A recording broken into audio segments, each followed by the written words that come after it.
there's always a consideration of what is the evidence, and then there's a consideration of what do people believe. A little fluoride running out of the taps leads to a healthier smile, according to researchers.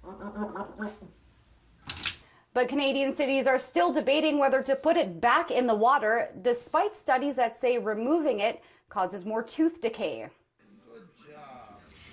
An O'Brien Institute for Public Health study compared tooth decay in Alberta's major cities. It said since Calgary removed fluoride in 2011, there was an increase of almost 4 decayed tooth surfaces per child. In Edmonton, where fluoride was not removed, researchers found children had about half the amount of surface tooth decay.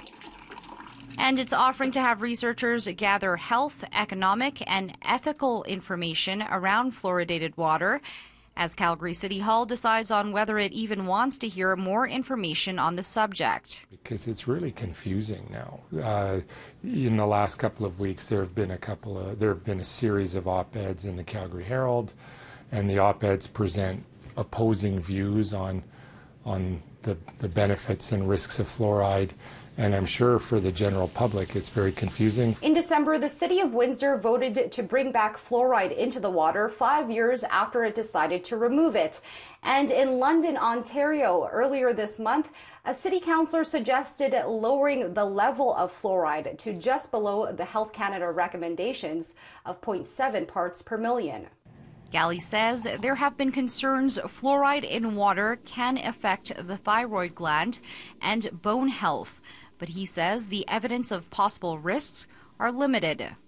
With recent cases of measles in Vancouver and near Edmonton, he notes anti-immunization and anti-fluoridation beliefs need to be balanced with what's good for the public. Classic example there is cell phone use while driving. It's now illegal because there's a lot of evidence showing that if you do that, you're not only endangering yourself, but you're endangering others. And so the legalities of cell phone use while driving really fall on the collective good. In Calgary, Crystal Adaris, City News.